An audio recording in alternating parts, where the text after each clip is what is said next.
L'art n'est pas en confinement. L'art n'est pas en confinement. L'art n'est pas en confinement. Non, l'art n'est pas en confinement.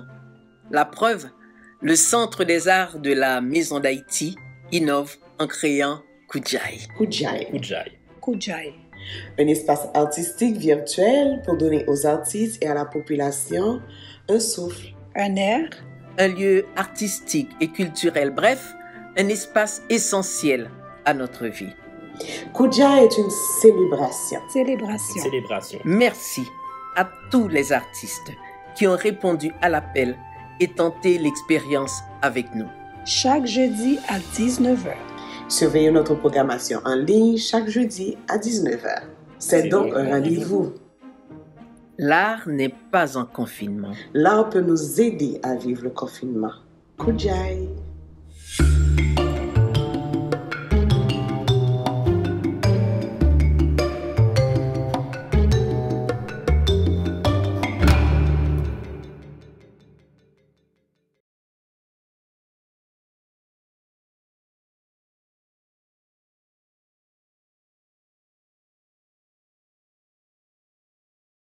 Bonjour tout le monde, Marika Gentil avec vous encore une fois cette semaine.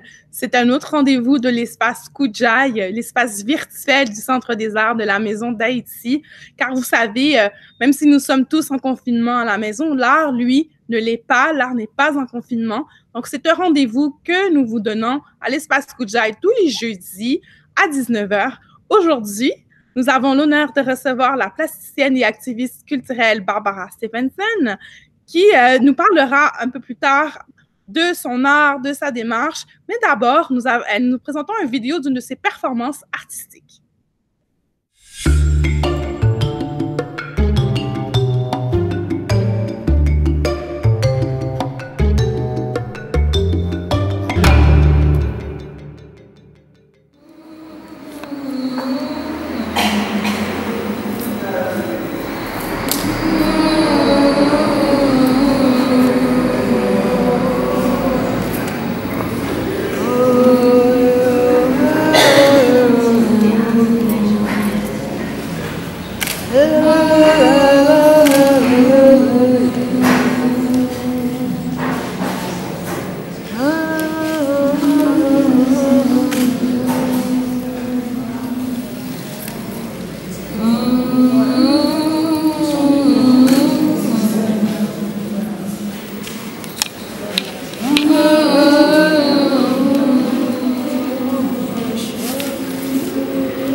Bonjour Barbara.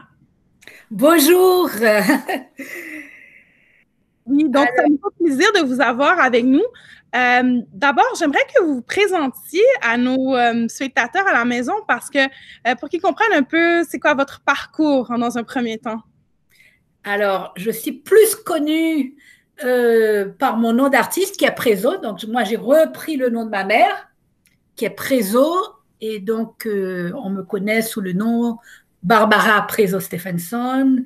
Je suis née en Haïti en 65 et j'ai commencé mes études d'art à l'école des arts en Haïti, à l'École nationale des arts et ensuite à l'Université d'Ottawa.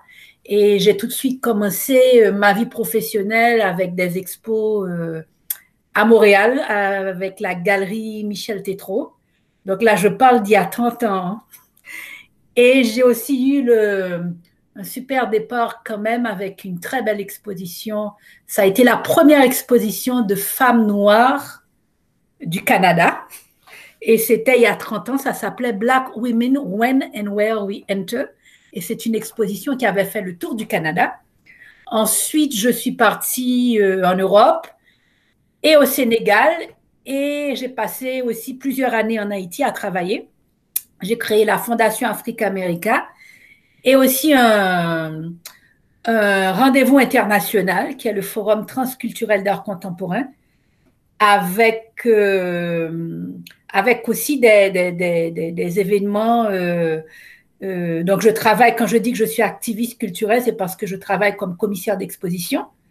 Et donc, je présente autant mon travail que le travail d'autres artistes et beaucoup d'initiatives collectives parce que j'aime rassembler des personnes d'horizons différentes. Oui, ben justement, je vais rebondir là-dessus. J'aimerais en savoir, et je crois que les gens à la maison aussi vont en savoir un peu plus sur ces activités que vous avez, vos expositions plus récentes et sur le festival que vous avez créé un peu. D'accord. Alors, sur ce que j'ai fait de plus récent, il y a eu des choses, il y a une exposition qui tourne là maintenant aux États-Unis, qui est l'exposition Caribbean Undercurrents. Alors, malheureusement, c'est toujours souvent des titres en anglais, hein, parce que la Caraïbe est quand même très... elle est très... enfin, les commissaires d'exposition, les gens qui présentent, les institutions sont nord-américaines. Et donc, c'est très orienté par les anglophones. Et les francophones dedans, on est très minoritaire.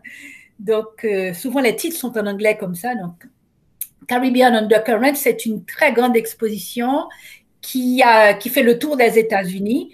Et là-dedans, j'ai une œuvre qui est une installation sonore. Donc, ce n'est pas une œuvre qu'on peut voir, c'est une œuvre qu'on écoute. Et c'est un texte qui est très, très, très, très ancien que j'ai traduit en créole. Donc, ça, c'est pour vous donner une idée de ce que je peux faire maintenant. Mais j'ai participé à beaucoup d'expositions collectives récemment, mais depuis 10 ans, je fais beaucoup de performances surtout. Donc, ma dernière performance, c'était à Paris. Et qu'est-ce qui m'a amené à la performance? C'était l'idée de… En fait, j'aimais beaucoup danser, déjà. Donc, l'idée de travailler avec mon corps, d'introduire mon corps dans mon processus de création, c'était important pour moi. Et ça m'a mis du temps pour trouver la façon de faire. Et ça a commencé assez timidement parce qu'au début, la performance, c'était de la broderie tout simplement. Donc, dans la vidéo qui est présentée là aujourd'hui, on me voit avec un groupe de femmes en train de broder un tissu et c'est le cercle de Freda. C'est l'idée du cercle, c'est l'idée de réunir un groupe de femmes autour d'un cercle et autour d'une symbolique très féminine. La question du genre, la question des femmes est très présente dans mon travail. C'est une constante dans mon travail depuis 30 ans, mais au niveau de la performance, depuis 10 ans, c'est vraiment le point important. Et j'ai travaillé sur plusieurs œuvres qui traitent de la fabrication de l'identité féminine. Donc, j'ai présenté une performance collective à Yale University. C'est avec un groupe de jeunes femmes. Et on a fait une performance qui s'intitulait The Fabrication of the Creole Woman, la fabrication de la femme créole.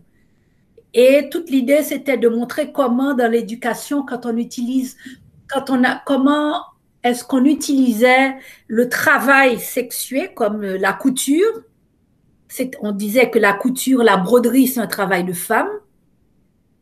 Et en fait, tout ce qui était activité manuelle et qui demandait de la répétition, de la patience, peu de précision, mais surtout beaucoup de répétition, c'était laissé aux femmes.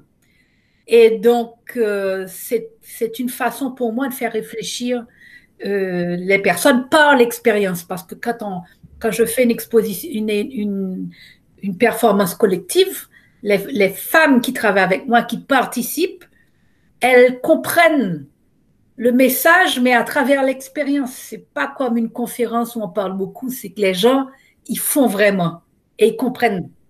Oui, ben c'est une forme de médiation culturelle, en fait, ce que vous faites avec vos performances, si je comprends bien.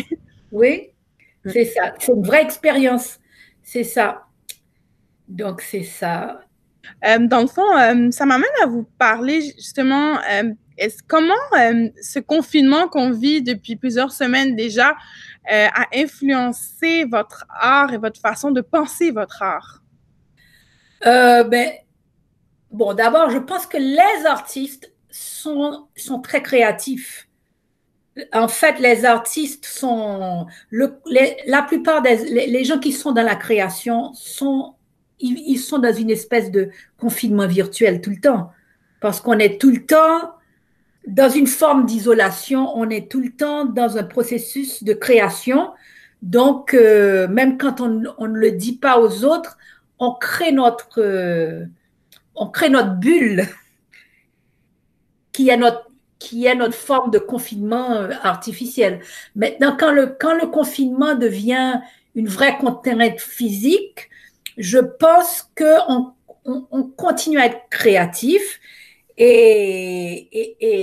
Enfin, moi, ma conception de l'art, c'est qu'on peut faire de l'art avec tout ce qu'on a, avec tous les objets qu'on a à portée de soi.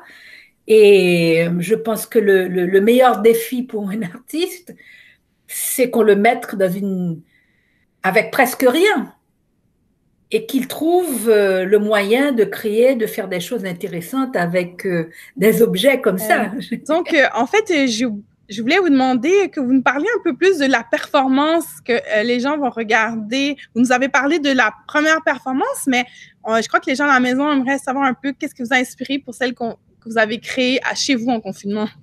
Alors, quand le Centre des Arts de la Maison d'Haïti m'a invité à faire une nouvelle performance, au début, j'ai dit non parce que les performances, ça demande beaucoup de temps de préparation. J'aime avoir beaucoup de contrôle là-dessus, etc. Et puis après, je me suis dit, mais en fait, c'est un défi auquel il faut répondre. Et j'ai commencé à réfléchir et je me dis, mais avec quoi je peux?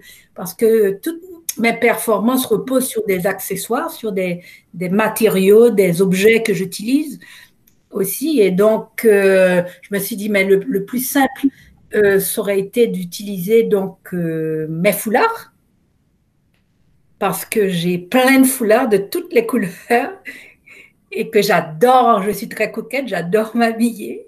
Donc, mais je vais faire une performance avec les foulards et on va voir ce que ça va donner.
fait, je trouve ça très intéressant ce que vous nous dites parce que, tu sais, souvent, on a des images un peu romancées de ce que c'est d'être un artiste et puis on se croit qu'il faut absolument tellement de matériel.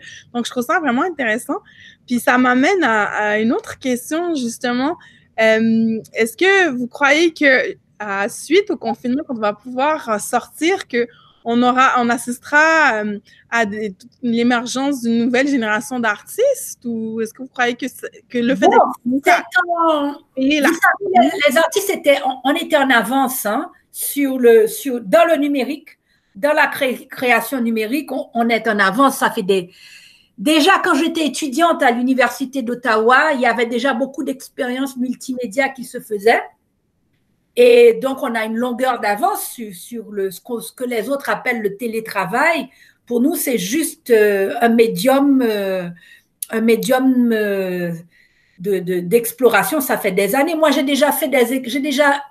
comme commissaire d'exposition, j'ai déjà fait des expositions complètement numériques, 100% numériques, parce qu'on s'est rendu compte, avec l'arrivée du numérique, on s'est rendu compte que déplacer les artistes, ça coûtait cher.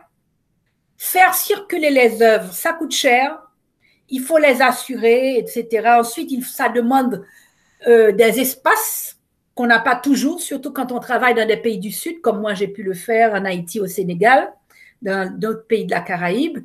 Et donc, le virtuel, pour nous, c'est une grande opportunité avec tout ce qui est numérique. Donc, ça fait des années, donc moi je travaille avec des artistes, que ce soit en photographie, en vidéo ou même en création sonore, des artistes qui sont dans le numérique. Et moi, depuis que je fais de la performance, tout est filmé, tout est documenté et je réutilise ce matériau-là. Donc, on est dans quand vous dites une nouvelle génération, en fait, on était déjà dans la vague de dématérialisation et je crois que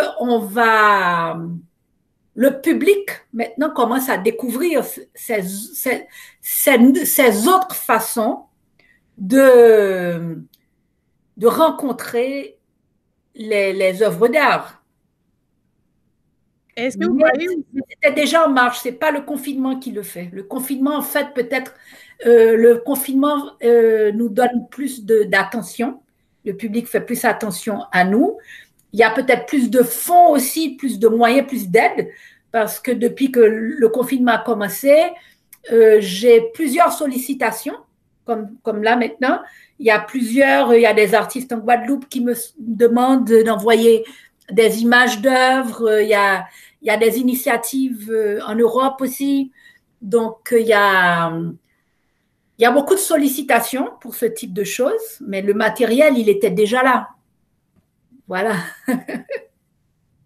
Ben, en fait, je me demande aussi, est-ce que vous croyez que ça va réveiller l'artiste chez les gens? Parce que moi, j'ai un prof d'art qui disait toujours qu'on a tous une part d'artiste en nous. Est-ce que vous croyez que ce confinement va le réveiller? Bon, déjà, je pense qu'il y a beaucoup de parents qui sont conscients que les enfants sont naturellement créatifs. Et comme les parents veulent occuper les enfants, je pense qu'il y a beaucoup de parents qui les orientent vers des activités créatives. Je m'en rends compte parce que je vois ce que font mes amis qui ont des jeunes enfants. Je vois ce qu'ils font. Et je crois que ça va... Et le fait aussi que les gens ont plus de temps aussi. Le fait que les gens ont plus de temps fait que les gens sont déjà plus créatifs. Maintenant, pour moi, je ne mets pas de catégorisation dans ce que je considère être créatif. Quelqu'un qui fait de la cuisine et qui le fait avec beaucoup d'inventivité est dans la création. Pour moi, c'est aussi artistique. Faire à manger, c'est artistique. S'habiller, c'est créatif. Les gens qui qui s'habille en inventant chaque fois, en recombinant, c'est de la création. Donc, moi, je crois que l'art est dans la vie quotidienne. Maintenant, quand on est pressé, qu'on court tout le temps, on va faire moins attention à tous ces détails-là. Mais décorer sa maison, c'est contribuer à la créativité. Oui, donc comme ce que je comprends de ce que vous dites, c'est que l'art n'est jamais vraiment en confinement, comme un peu notre thématique à l'espace Kuja. Et ma dernière question pour vous, est-ce que vous auriez des conseils justement pour les gens qui vous écoutent à la maison pour mieux vivre avec ce confinement-là? Bon, déjà, il faudrait que les gens se sentent bien. Il faut que les gens soient bien dans leur peau, qu'ils soient zen. Il faut éviter le stress. Et éviter le stress, c'est justement, il faut pas être collé sur la télévision pour regarder des mauvaises nouvelles tout le temps. Il faut profiter pour faire tout ce qu'on aurait, lire ce qu'on aurait aimé lire, mais on n'avait pas le temps. Parler avec les gens, se reconnecter avec les gens, parce que moi, ce que je trouve quand même de formidable avec ce confinement, c'est que mes amis ont du temps maintenant. Les amis avec lesquels j'avais du mal à échanger parce qu'ils sont toujours en train de courir, etc., bon, ils sont disponibles maintenant. Donc, j'ai des échanges plus profonds, donc je me reconnecte avec des gens que j'aime beaucoup, mais des fois, avec lesquels je n'ai pas échangé depuis peut-être des fois 10 ans. Et des fois, c'est même des personnes proches. Hein. Ça peut être des cousines, des sœurs, etc. Des oncles, des tantes avec qui on n'a pas eu le temps, on n'a pas pris le temps d'échanger beaucoup avant. Je vous remercie beaucoup, Barbara, pour votre temps et votre générosité dans vos réponses. J'ai hâte que les spectateurs découvrent vos performances artistiques. Merci. Et puis, j'ai hâte qu'à la fin de ce confinement, on puisse vraiment se rencontrer au Centre des Arts de la Maison d'Haïti et rencontrer le public en chair et en os, parce qu'on ne va pas tout le temps être virtuel. Effectivement. Tout le monde à la maison, je vous remercie pour votre attention. Marie-Christine Gentil, Marika pour les uns et pour les autres, dépendamment. Pour le Centre des Arts, l'espace Kuja, c'est une façon pour nous de faire parvenir l'art chez vous parce qu'il n'est pas en confinement. On vous retrouve la semaine prochaine pour un autre rendez-vous, mais en attendant, chaque jeudi, 19h, soyez là.